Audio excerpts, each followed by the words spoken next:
galatu. Anis obboleessi keessan gooftaa keessatti nagaa guddaan qaba.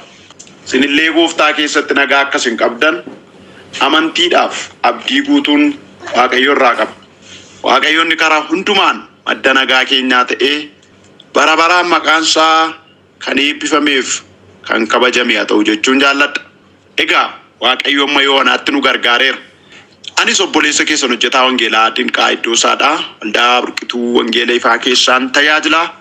Jaalala Waaqayyoo ta'ee guyyaa har'aa kana immoo waldaa keessan keessatti yeroo Waaqayyo nuu kenne kana keessatti dubbii sagalee Waaqayyoo wajjiniin hin barannaa.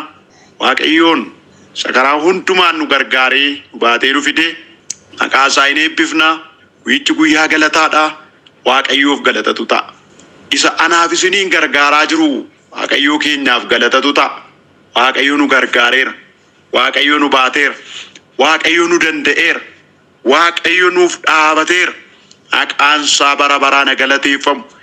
Kanaaf Waaqayyootti guddaa gammanna. Waaqayyo samma yoonaatti nu baate. Waaqayyo samma yoonaatti nu dandeetti garaan keenya guddaa gammada. Galanni guddaan bara baraan dabalee daddabalee isaaf haa ta'u. Kanaaf walii wajjiniin Waaqayyoon kadhannee dubbii sagalee Waaqayyoo walii wajjiniin itti fufnee ni baranna.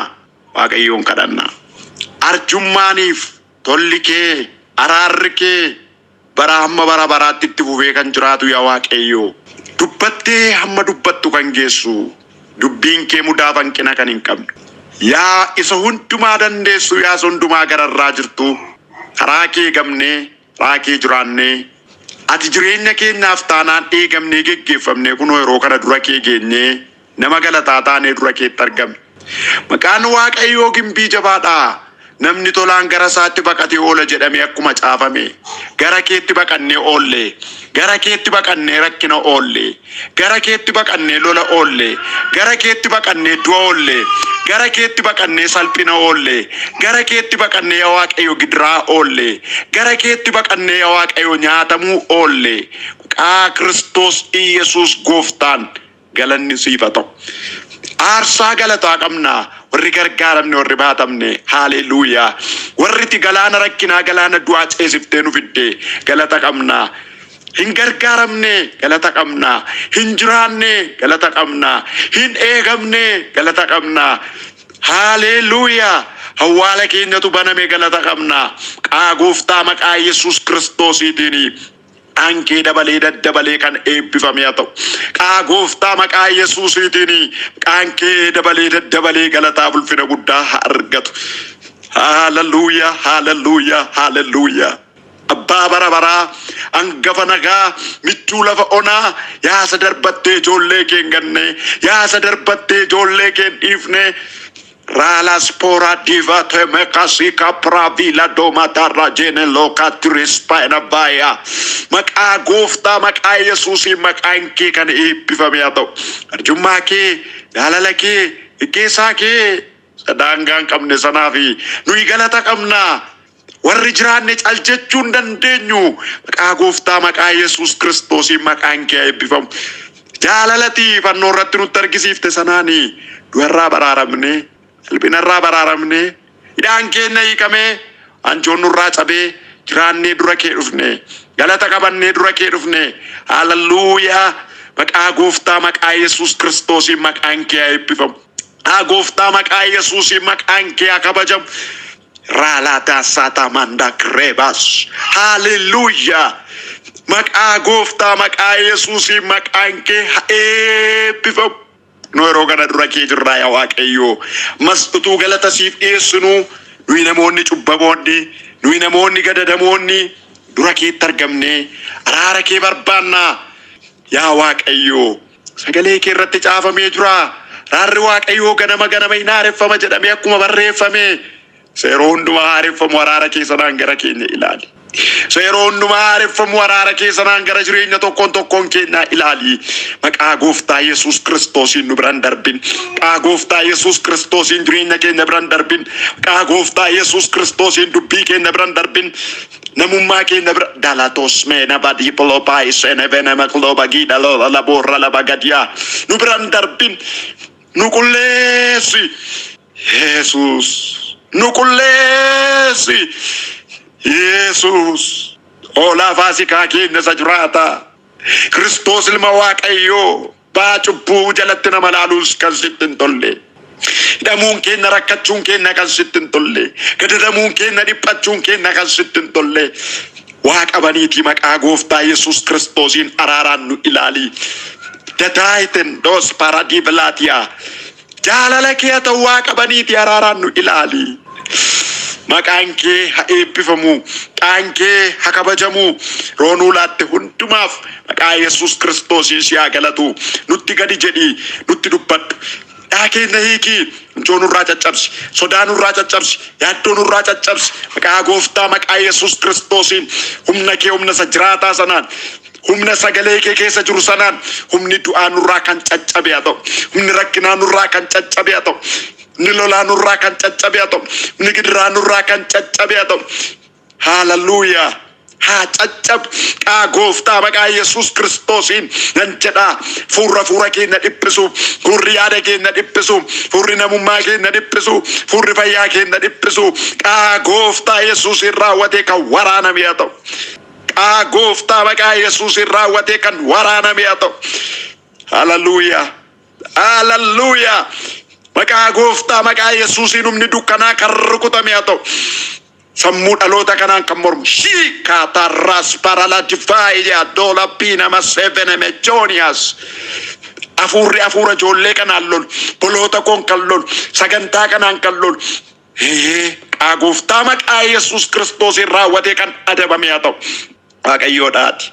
Baasagalee abbaa ergaa maqaan kee ulfaatu. Jecha qabdaati. Haaleluyyaa. Waan haaraa qabdaati. Waan haaraa fiddee gara jireenya keenyaa dhuftaati. Maqaan kee maqaa Gooftaa Yesuusiin raawwatee kan eebbifameef kan kabajame haa ta'u. Roo keenyaaf irratti ulfinni kee haa mul'atu. Nutti dubbadhuun dhageenyaa, nu gargaari, nu eebbisi, nu jajjabeessi, nu haaressi. Hidhaa keenya hiiki. Fayyisaa keenya Gooftaa keenya Yesus Kiristoosiin. Ameen. Sagalee Waaqayyoo keessaa kutaan irraa isinitti dubbadhu.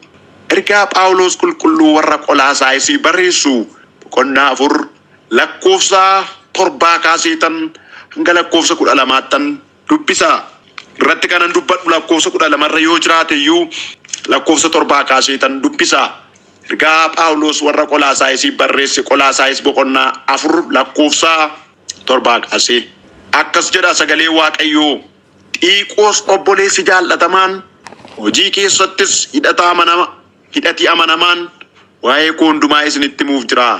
Nu hundumti keenya attamitti akka jirru isinitti mee raa keessan akka jajjabeessuuf ani gara keessanitti isa ergeera. Oneesimoos obboleessi amanamaaniif jaallatamaan isin keessaa tokko inni ta'e isaa wajjinin dhufa. Isaan waan asitti ta'e tokko tokkoon isinitti himu. Arxiiqoos inni anaa wajjin hidhamee jiru nagaa isiniif hin dhaama. Maarqos inni durbiin Baarnaabaas akkasuma nagaa isiniif hin dhaama. Waa'ee Maarqos kanaan dura dhaamsi isin ga'eera. Inni gara keessa yommuu dhufu simadhaa. Yooshu'aan inni Yusxoos jedhamus nagaa isiniif in ergaa. Warra seera dhagna qabaa eegan keessaa isaan kana qobaatu mootummaa Waaqayyootiif anaa wajjin hojjetaa. Isaan immoo guddaa na jajjabeessan. Ephafraas hojjetaan Kiristoos Yesuus inni isin keessaa tokko ta'e nagaa isiniif in ergaa. Isin namoota ga'an taatanii wanta Waaqayyo jaallatu jaallachuudhaanis guutamtanii jabaattanii akka dhaabbattaniif inni kadhataa isaatiin yeroo hundumaa isiniif hin dhama'a. Ameen. Dubbii Waaqayyoo keessaa lakkoofsa 12 irra jiru irra deebi'een dubbisa. Ephafraas hojjetaan Kiristoos Yesuus inni isin keessaa tokko ta'e nagaa isiniif in ergaa. Isin namoota ga'an taatanii wanta Waaqayyo jaallatu jaallachuudhaanis guutamtanii jabaattanii akka dhaabbattaniif inni kadhata isaatiin yeroo hundumaa isiniif in dhama'a jedha. Kutaa dubbii sagalee Waaqayyoo amma dubbise kana keessatti Phaawulostu gara dhumaatti nagaa dhaama. Yeroo nagaa kana dhaamu nagaa namoota isaa wajjiniin hojii Waaqayyoo hojjetaniiti warra Qolaasaayis kanaaf dhaama. Warra akka Oneesimoos faa, warra akka Xiiqoos faa, warra akka Arkoos faa warra akka Yooshu'aan faa, Yusxaas faa, warra akka Ephafraas faa hojjetoonni Waaqayyoo kuni yeroo isaan nagaa jara kanaaf dhaamaniti waa'ee jara kanaa jarri kun nagaa isinii dhaamu jedhee warra Qolaasaayisii fi barreessaa. Egaa ergaan gara warra Qolaasaayisitti barreeffame kuni ergaawwan Phaawulosii barreesse keessaa warra inni mana hidhaa Roomaatti yeroo hidhamee jiru keessa barreesse keessaa isa tokkodha. Ergaawwan Phaawulos mana hidhaa warra Roomaa keessa taa'ee barreesse keessaa ergaan kunis isa tokkodha. Haa ta'u gaa kutaa keenya gara dhumaa lakkoofsa 12 Ephafraas hojjetaan Kiristoos Yesuus inni isin keessaa tokko ta'e nagaa isiniif in erga'edha. Isin namoota ga'an taatanii wanta Waaqayyo jaallatu jaallachuudhaanis guutamtanii jabaattanii akka dhaabbattaniif inni kadhata isaatiin yeroo hundumaa isiniif hin dhamaa jedha. Maal akkasin taataniif jedha beektu? Ilaa isin namoota ga'an taataniidha. Namoota ga'an taatanii wanta Waaqayyo jaallatu jaallachuudhaanis guutamtaniidha. Wanta Waaqayyo jaallatu jaallachuudhaanis guutamtaniidha. Jabaattanii akka dhaabbattaniif inni kadhata isaatiin yeroo hundumaa isiniif hin kadhatedha. Wanta Waaqayyo jaallatu jaallachuu mata duree jedhu irrattan dubbadhaanis. Wanta Waaqayyo jaallatu jaallachuu. Ilaa kutaa keenya kana keessatti kan nu arginu garbichi Waaqayyoo Phaawulos warra Qolaasaayisiif gaafa barreessu Ephafraas hojjetaan Kiristoos Yesuus inni isin keessaa tokko ta'e nagaa isiniif in ergadheeti. Isin namoota ga'an taatanii jedha. Namoota ga'an akka isaan ta'aniif kadhata isaa keessatti Ephafraas gaafa hundumaa jara kan akka inni yaadatuti Phaawulos ergaa isaa kanaan jara kanatti hima. Namoota ga'an akka isin taataniif waa'ee keessaniif waa'ee jireenya keessaniif yeroo hundumaa isiniif kadhata namni kun jedhee itti hima. Kana qofa miti. Wanta Waaqayyo jaallatu jaallachuudhaan guutamtanii jabaattanii akka dhaabbattaniif jedha. Wanta Waaqayyo jaallatu jaallachuudhaan guutamtanii jabaattanii akka dhaabbattaniif jedha. Waan Waaqayyo jaallatuun akka isaan guutaman, jaalala Waaqayyo jaallatuun akka isaan guutaman, waan Waaqayyo jaallatu jaallachuudhaan akka isaan guutamaniifiti ergaa kana itti hima. Isaaf isinii kadhate Ephafraas jedha. Boleessa koo boleettii koo wanta Waaqayyo jaallatu jaalladhu atis. Mata dureen keenya wanta Waaqayyo jaallatu jaallachuu jedha. Waaqayyo waan jaallatu qabaayi? Eeyyee. Waaqayyo waan jibbu qabaayi? Eeyyee. An akka koottee eeyyee jedheen deebise. Amma gaaffii kana yoon isiniif dhiyeesse Waaqayyo waan jaallatu qabaa obboleettii koo? Waaqayyo waan jaallatu qabaa obboleessa koo? Waaqayyo waan jibbu qabaa obboleettii koo? Waaqayyo waan jibbu qabaa obboleessa koo? Yeroo xiqqoo isheetiif itti yaada. Maal jaallata Waaqayyo? Maa inni jaalalli Waaqayyo? Inni Ephafraas warra saba Waaqayyo kanaaf kadhatu kun maa inni kadhati namni Waaqayyo Ephafraas kadhatuuf kuni waan Waaqayyo jaallatuun jaallachuudhaan akkasin guutamtan jedhee inni kadhatuuf kuni maa inni maal jaallata Waaqayyo? Mana keenya keessaa maal jaallata Waaqayyo? Jireenya keenya keessaa maal jaallata Waaqayyo? Inni Waaqayyo jaallatu maali? Waan Waaqayyo jaallatu jaallachaa jirra. Waan Waaqayyo jibbu jibbaa jirra.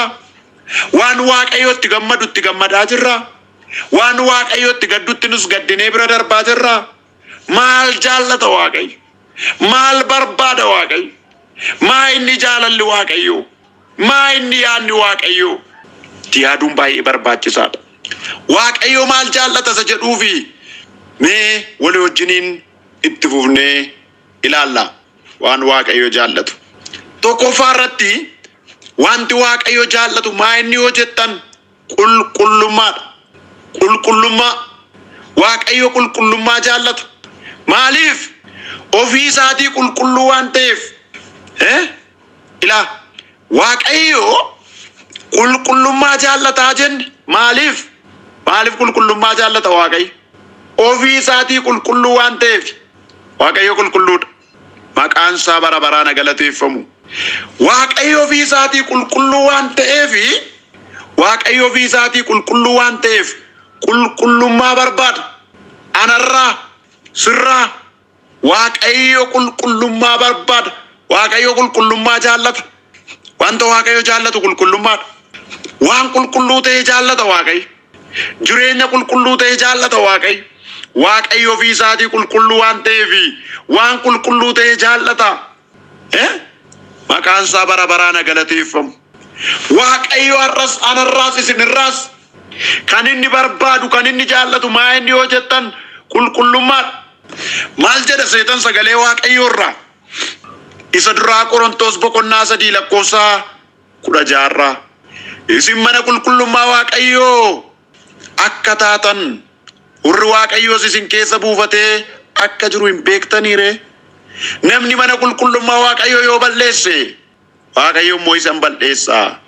Manni qulqullummaa Waaqayyoo dhuguma qulqulluudha, innis isinidha. Ilaa asirraa wanti guddaan nuyi arginu isin mana qulqullummaa Waaqayyooti erga jedhee booddee namni mana qulqullummaa Waaqayyoo yoo balleesse Waaqayyooti isa balleessaa jedha. Amma gaa maaliif Waaqayyo maaliifiti namni yoo mana qulqullummaa Waaqayyoo balleesse maaliif balleessa Waaqayyo? Maaliif Waaqayyotu waan qulqulluu jaallata, mana qulqullummaa isaa jaallata Waaqayyo. Qulqulluu waan ta'eef laphee qulqullaa jaallata Waaqayyo. Ilaame Waaqayyo qulqullummaa jaallata. Waaqayyo waan qulqulluu ta'e jaallata. Qulqulluu waan ta'eef. Kanaaf jaalalli Waaqayyo inni jalqabaa maa inni yoo jettan qulqullummaa. Maqaan Waaqayyo bara baraan galateeffamu. Qulqullummaa jaallata Waaqayyo. Anarraas isinirraas. Maaliif? Ofii isaatii qulqulluu waan ta'eef. Waaqayyo qulqulluudha. Waaqayyo qulqulluudha obboleessa koo obboleettii koo. Wanti Waaqayyo jaallatu inni jalqabaa qulqullummaadha. Sagalee Waaqayyo irraa qulqullummaa akkamii miidhaginaatti naqadhaatii Waaqayyoof sagadaadha. Qulqullummaa akkamii miidhaginaatti naqadhaatii Waaqayyoof sagadaa jedha. Maaliif? Waaqayyootu qulqulluudha waan ta'eef. Waaqayyo qulqulluudha. Mudaan qabu. Waaqayyo mudaan qabu. Bara kam keessatti guyyaa kam keessatti iyyuu Waaqayyo qulqulluudha. Waaqayyo inni anaaf isinii waame qulqulluudha. Luqaas boqonnaa 1 lakkoofsa 49 irraa akkas jedha dubbii Waaqayyo. Waaqayyo inni danda'an waan guddaa naaf godhe maqaan isaa qulqulluudha jedha. Haleluuyaa. Waaqayyo ofiidhuma isaatii qulqulluudha. Kanaaf maal jaallata? Qulqullummaa jaallata. Waaqayyo qulqullummaa jaallata. Waan isin dhibu keessaa bara kana keessaa yoo teessan ilaaltanii waldaa keessaa faarfannaan hin dhimne, lallabni ba'ees hin dhimne, kadhannaa gaariin hin dhimne, garuu wanti Waaqayyo waldaa keessaa dhabee waldaa isaa komataa jiru qulqullummaadha.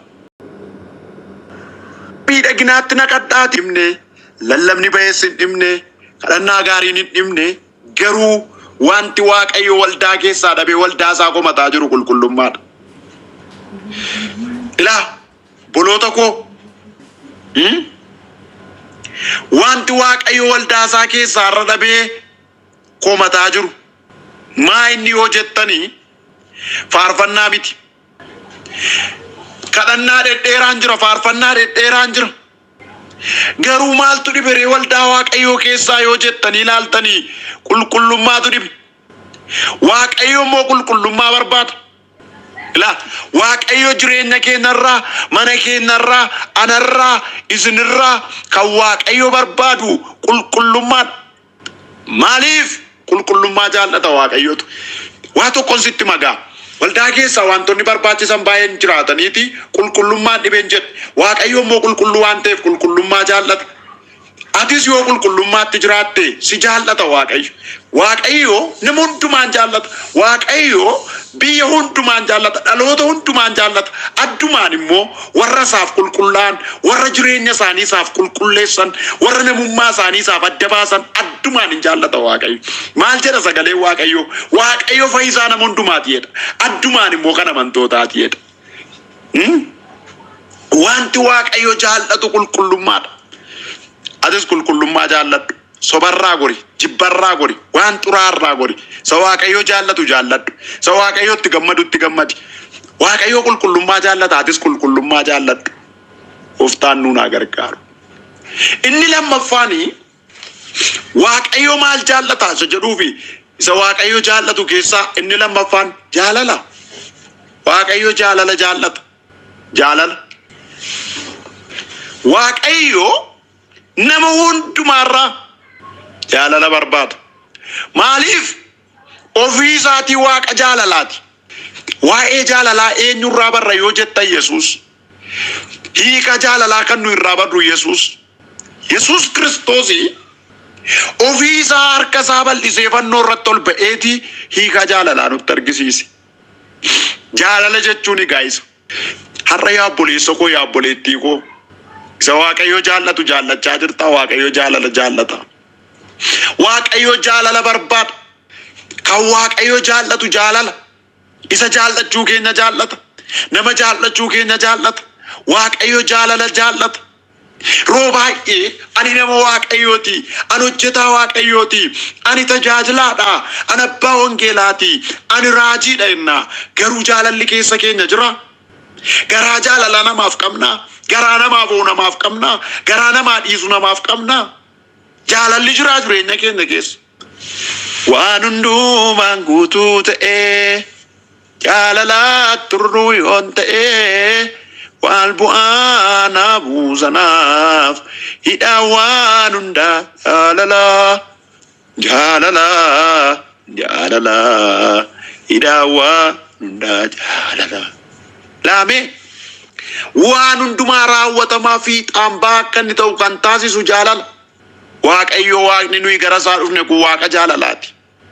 Waaqayyo anaaf sirraa jaalala barbaada. Wanti Waaqayyo jaallatu jaalala. Maaliif jaalala jaallata? Ofii isaatii Waaqa jaalalaatiin jedhe. Waaqayyo abbaan tokkicha ilma isaatuu mararsiifatiin gara biyya lafaatti erguunsaa jaalala nutti mul'isuu isaati. Nummoo har'a jaalala qabnaare. Jaalalli keessa keenya jiraare. Isa Waaqayyo jaallatu jaalala kana qabna. Isa Waaqayyo jaallatu kana jaalalaan nama jaallachaa jirra. Obboleessa keenya obboleettii keenya jaallanna. Garaa jaalalaa namaaf qabna. Moo namaaf boolla qotaa oolla. Moo obboleessa keenya obboleettii keenya miidhuudhaaf kiyyoo darbataa oolla. Waaqayyo gooftaan maccaa gara jaalala isa dhugaatti nu haa deebisu. Ni Waaqayyo jaallatu jaalala. Beekumsa mamiyyuu qabaannee sagalee Waaqayyo irraa akka dubbatu isa duraa Qorontos boqonnaa 13 lakkoofsa 1 kaatanii gaafa dubbiftanii afaan namoonni yookaas raajonni ergamoonni ittiin dubbataniin dubbadhee kennaa hundumaa qabaadhee gaara maddoo isaatii bututtuu kennaa qabaadhee jaalalan qabu yoon ta'e ani akka dibbee koshkosh jedhuun ta'ee jedha. Jaalalli murteessaadha. Dhaloota nana isinittan hima. Jaalala barbaada Waaqayyo. Yoo namni hammam isin jibbeyyuu yoo namni waan hamaa isin irratti hojjeteyyuu isin immoo garaa jaalalaa qabaadhaa. Kiristoos iyyuu garaa jaalalaa waan qabuufi waan godhan hin beekanii isaaniif dhiisi jedhe nama isa rukutuun. Nama isa waraanaa jiruun waan godhan hin beekanii jedhe. Nama isatti xiyya darbataa jiru waan godhan hin beekanii jedhe. Kanaaf balleessuu waan godhan hin beekanii jedhe abbaa isaa araara kadhateef. Sagalee Waaqayyo akkas jedha. Isa duraa Qorontos boqonnaa 16 lakkoofsa 14 irraa waan hojjettan hundumaa jaalalaan raawwadhaa jedha. Bii Waaqayyo isa duraa Qorontos boqonnaa 16 lakkoofsa 14 irraa waan hojjettan hundumaa jaalalaan raawwadhaa jedha. Waaqayyo waan hojjennu hundumaa jaalalaan akka nuyi raawwannu barbaada. Yaa obboleessa koo yaa obboleettii koo har'a Waaqayyo gooftaan maccaa kan inni sitti dubbataa jiru jaalalan jaalladhaa siin jedhaa jira. Ati immoo san jaalladhu kana jaalladhodhaa jira Waaqayyo. Ani jaalalan jaalladhaatis jaalala jaalladhuedhaa jira Waaqayyo. Ani qulqullummaan jaalladhaa qulqullummaa jaalladhuedhaa jira Waaqayyo. Aansaa bara baraan galateeffamu. Akka duu sagalee Waaqayyo irraa Galaatiyaa boqonnaa 5 lakkoofsa 6 irraa Kiristoos Yesuusiif amantii jaalalaan hojjetutu gatii qaba malee dhagna qabachuu yookiis dhagna qabachuu dhiisuu miti jedha. Kiristoos Yesuusiif amantii jaalalaan hojjetutu gatii qaba jedha. Haleluuyaa. Ni gatii qabu isa jedha. Har'a biyyi lafaa waan gatii qabu dhiisee waan gatii hin qabne duukaa bu'aa jira. Jaalalli badeera mana namootaa keessaa. Jaalalli badeera gaa'elata namootaa keessaa. Amanamummaan badeera. Waaqayyo garuu jaalala jaallata. Isa Waaqayyo jaallatu kana jaalladhu atis. Isa Waaqayyo itti gammadu kanatti itti gammadi atis. Waaqayyo nuun haa gargaaru. Sagalee Waaqayyoo irraa akkas jedha. Galaatiyaa boqonnaa 5 lakkoofsa 13 irraa boloota koo isin birmaduudhaaf waamamtanoo jaalalaan waliif ergamaa malee birmadummaan keessa yaada fooniitiif karaa hin kennin jedha. Jaalalaan maal ta'a? Jaalalaan waliif ergamaa maleedha. Birmadummaan keessa yaada fooniitiif karaa hin kennin jedha. Jaalalaan waliif ergamaa jedha. Jaalalaan haleluuyaa. Waaqayyo jaalalatti gammada. Waaqayyo jaalala jaallata. Lafa jaalalli jiru Waaqayyotu jira. Doo jaalala laphee jaalalli keessa jiru keessa Waaqayyotu jira. Ilaa akkas jedha sagalee Waaqayyoo irraa Efesoon boqonnaa 2 Efesoon boqonnaa 4 lakkoofsa 2 irraa gad of deebisuuf garraamummaa hundumaan obsaanis walii wajjin jiraadhaa jaalalaanis waliif danda'a jedha. Jaalalaanis waliif danda'a jedha sagalee Waaqayyoo. Jibbaan miti jaalalaan, aariidhaan miti jaalalaan, jaalalaan waliif danda'a jedha. Jaalala keessaa wal danda'uutu jira. Jaalala keessaa waliif obsuutu jira. Jaalala keessaa wal utubuutu jira. Jaalalli obsa. Jaalalli danda'a. Jaalalli iccitii namaaf eega. Jaalalli riyaasaa irratti waa namaan dubbatu.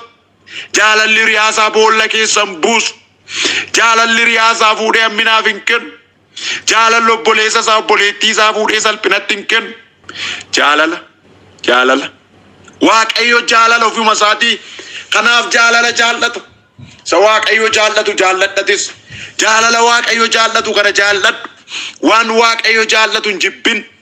Jaalalli ijoo ji'a hafuuraa keessaa isa tokko waan ta'eef. Akka jedhu sagalee Waaqayyo irraa isa Ximotewos isa 2 boqonnaa 1 lakkoofsa 7 irraa Waaqayyo hafuuromnaa kan jaalalaaf kan of qabuu malee hafuura ija laafinaanuuf hin laanneedha. Haleluuyaa. Waaqayyo hafuura humnaa kan jaalalaaf kan of qabuu malee hafuura ija laafinaanuuf hin laanneedha. Kan jaalalaaf kan of qabuu maleedha. Haleluuyaa.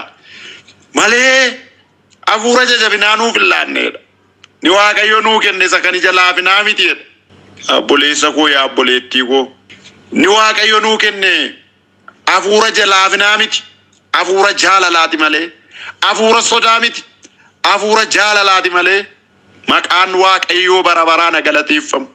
Naaf jaalalli hin barbaachisu. Daa kiristaanaa keetti jaalala. Dhalootaaf jaalala. Biyyaaf jaalala. Namaaf jaalala. Ofii keefuu jaalala qabdaati. Namni yeroo tokko ofii isaa jibbaa. Tuun du'ee, tuun barana du'ee, tuun barana akkas ta'edha. Of hin jaallatu. Namni baay'een jireenya isaa kana jibbaa oola. Jireenya isaa kana abaaraa oola. Jireenya Waaqayyo kenneef kana abaaraa oola. Kotto obboleessa koo obboleettii koo haa tokkoon sitti himaa. Mee gara qalbiitti deebi. Mee gara yaadaatti deebi. Waaqayyo si jaallata. Waaqayyo si jaallata. Atis jaalala Waaqayyo kana bari. Ni Waaqayyo jaallatu jaalala. Ni Waaqayyo jaallatu jaalala. Waaqayyo maal jaallata isa jedhuuf isa sadaffaan dubbadhaa. Nagaa jaallata Waaqayyo. Nagaa. Maaliif ofii isaatii Waaqa nagaati. Sagalee Waaqayyo irratti nagaa inni kan Waaqayyo akka kan biyya lafaa akka hin taane dubbata sagalee Waaqayyo. Nagaan biyya lafaatiif nagaan Kiristoos kennu tokko miti. Kiristoos nagaadha. Nagaa. Kiristoos ofii isaatii nagaadha. Kanaaf nagaa jaallata. Har'a yoo teessan ilaaltan akka biyyaatti akka waldaa kiristaanaatti nagaan hin jiru. Nagaan ni beera laphee namootaa keessaa. Nagaan ni beera mana namootaa keessaa. Nagaan hin badee. Nagaan waldaa kiristaanaa keessaallee badeera. Hafuurri nagaa waldaa kiristaanaa keessaallee badeera. Namni yaada nagaa waliif dhabeera. Miira nagaa waliif dhabeera. Jaalalli hin jiru. Nagaan hin jiru. Namni nagaa buusuurra goolii kaasuutti gammada. Waaqayyoo har'a yoo teessan ilaaltan akka biyyaatti akka waldaa kiristaanaatti nagaan hin jiru. Nagaan ni beera laphee namootaa keessaa. Nagaan ni beera mana namootaa keessaa. Nagaan hin badee. Nagaan waldaa kiristaanaa keessaallee badeera. Hafuurri nagaa waldaa kiristaanaa keessaallee badeera. Namni yaada nagaa waliif dhabeera. Miira nagaa waliif dhabeera. Jaalalli hin jiru. Nagaan hin jiru. Namni nagaa buusurra goolii kaasuutti gammada. Waaqayyo inni karaa Kiristoos Yesuus nu jaallate garuu nagaadha. Nagaa jaallata Waaqayyo. Sagalee Waaqayyo irraa akkas jedha. Geela Maatiyos boqonnaa 5:9 warri nagaa buusana gammadan isaan ijoollee Waaqayyo hin jedhamu. Ameen. Warri nagaa buusana gammadan isaan ijoollee Waaqayyo hin jedhamu jedha. Ijoollee Waaqayyo warri jedhama warra kami? Warra nagaa buusanidha. Warra goolii kaasan miti. Warra jibba facaasan miti. Warra namaaf nama gidduu deemanii jibba facaasan miti. Warra sabaaf saba gidduu deemanii jibba facaasan miti. Warra waldaa kiristaanaa keessa ta'anii jibba facaasan miti. Warra nagaa buusana gammadan jedha. Nagaa Kiristoos nagaa. Kiristoos nagaa keenya jedhamee caafamee jira. Efesoon boqonnaa 2:4 irraa akkeedha. Kiristoos nagaa keenya. Kiristoos nagaatti gammada. Wanti Waaqayyo jaallatu nagaadha. Lafa nagaan jiru hafuura Waaqayyootu jira. Nagaa. Har'a yoo teessan ilaaltanii mana Waaqayyoo keessaa jalqabee hamma eessaatti iyyuu nagaan bade. Namoonni Waaqayyoon sila jalqaba irratti maqaa isaanii dha'e warri Qolaasaayis boqonnaa 4 eessaa dubbisaa ture suni nagaadha kan isaan saba Waaqayyootiif dhaamaa turanii. Nagaa dhaamu saba Waaqayyootiif. Ijoollee nagaatu nagaa namaa dhaama waan ta'eef. Boloota koo wanti Waaqayyo jaallatu nagaadha. Nagaa. Lafa nagaan jiru hafuura Waaqayyootu jira waan ta'eef. Har'a obboleessa koo obboleettii koo nagaa qabdaati. Nama wajjin nagaa qabdaa. Obboleessa kee obboleettii kee wajjin nagaa qabdaa. Warri gaa'ela qabdan gaa'elli keessan nagaa qabaa. Warri gaa'elatti adeemaa jirtan gaa'elli keessan nagaa qabaa. Hojii isin hojjettan nagaa qabaa. Dubbii isin dubbattan nagaa qabaa. Deebii isin deddeebitan nagaa qabaa. Nagaa qabaa. Waaqayyo Waaqa nagaa waan ta'eef nagaa barbaada. Kiristoos mootii nagaati. Kiristoos inni dhiigaan nu bitee mootii nagaati. Kanaaf yaa obboleessa koo yaa obboleettii koo wanti Waaqayyo jaallatu nagaadha. Isa Waaqayyo jaallatu jaallata. Inni arfaffaan Waaqayyo maal jaallata isa jedhuuf tokkummaadha. Waaqayyo tokkummaa jaallata. Tokkummaa. Lafa tokkummaan jirutti hafuura Waaqayyootu hojii hojjeta. Biyyi lafaa iyyuu har'aa tokkummaa jedhaa oola. Garuu yoo itti jiraachuu dadhabe iyyuu waa'ee tokkummaa faarsaa. Akka jedha sagalee Waaqayyoo irraa ergamootaa boqonnaa 2:42 irraa amantoonnis barsiisa ergamootaatti tokkummaa isaanii cimsachuutti buddeena cabsachuutti kadhata godhachuuttis qabamanii jiraatan jedha. Haleluuyaa. Amantoonnis barsiisa ergamootaatti tokkummaa isaanii cimsachuutti buddeena cabsachuutti kadhata godhachuuttis qabamanii jiraatanidha. Tokkummaan isaanii hin cime. Haleluuyaa. Tokkummaan keenya haa cimu obboloota koo. Tokkummaa waldaa Yesuus malee jireenyi hin jiru haa cimu. Tokkummaa qabaadhaa. Tokko ta'a. Yaada walitti dabaladhaa. Waaqayyo tokko waan ta'eef. Waaqayyo tokkummaa barbaada. Dhaloota nana Waaqayyo tokkummaa barbaada. Lafa tokkummaan jiru Waaqayyotu jira. Tokkummaa jaallata Waaqayyo. Gargar baba'uu miti kan Waaqayyo jaallatu. Gargar diddiigamuu miti kan Waaqayyo jaallatu. Tokkummaa jaallata Waaqayyo. Nu keessaa adduma addaan isa kaaniif gaarii akka ta'uuf jireenya tokkummaas akka ijaarruuf nama haa gammachiisu jedha sagalee Waaqayyo irraa. Roomaa boqonnaa 15:2 irraa. Nu keessaa adduma addaan isa kaaniif gaarii akka ta'uuf jireenya tokkummaas akka ijaaruuf nama haa gammachiisu jedha. Waaqayyo inni gara tokkummaa ilma isaa Yesuus Kiristoos gooftaa keenyaatti si waame amanamaadha jedha. Egaa yaa obboloota koo inni gara tokkummaa kanaatti nu waame amanamaadha. Nus tokkummaa qabaannu. Waaqayyo tokko. Waaqayyo Abbaa, Waaqayyo Ilma, Waaqayyo Hafuura Qulqulluu sadanuu Waaqa tokkodha. Nus tokkummaa qabaannu. Yaa hojjetoota Waaqayyo, yaa warra fuula Kiristoos dura jirtanii tokkummaatti gammadaa. Araara gochuutti gammadaa. Anti Waaqayyo jaallatu inni shanaffaan araara gochuudha. Araara gochuutti Waaqayyo nama araara godhutti hin gammadaa. Nama dhiisutti hin gammadaa. Haleluyaa. Namaaf jedhutti gammada Waaqayyo. Araaratti isa gammachiisa Waaqayyoon. Wanti ani amma dubbadhe kuni Waaqayyoon hin gammachiisa. Egaa isa Waaqayyoon gammachiisu itti gammadi atis. Isa Waaqayyo wanta Waaqayyo jaallatu kana jaalladhu atis. Waaqayyo araara jaallata. Waaqayyo tokkummaa jaallata. Waaqayyo nagaa jaallata. Waaqayyo jaalala jaallata. Waaqayyo qulqullummaa jaallata. Faallama kana ammoo wanti Waaqayyo jibba Waaqayyo. Hammina jibba Waaqayyo. Xuraa'ummaa jibba Waaqayyo. Halalummaa jibba Waaqayyo. Wal miidhuu keenya jibba Waaqayyo. Wal irratti ka'uu dhalootaa jibba Waaqayyo. Boolla waliif qotuu dhalootaa jibba Waaqayyo. Waaqayyo mee jal'ina jibba Waaqayyo. Hammina jibba Waaqayyo. Xuraa'ummaa jibba Waaqayyo. Ejja jibba Waaqayyo. Hammina jibba Waaqayyo. Halalummaa jibba Waaqayyo. Wal irratti ka'uu namaa jibba Waaqayyo. Isa Waaqayyo jibbu jibbiiti. Atis isa Waaqayyo jaallatu kana gaa jaalladhu. Waaqayyo sagalee isaa isa dhageenya kana nuuf eebbisu. Ittiin akka jiraannuuf hunduma keenya nu haa gargaaru. Maqaa isaa ulfina isaaf jedhee ameen. Eebbifamaa.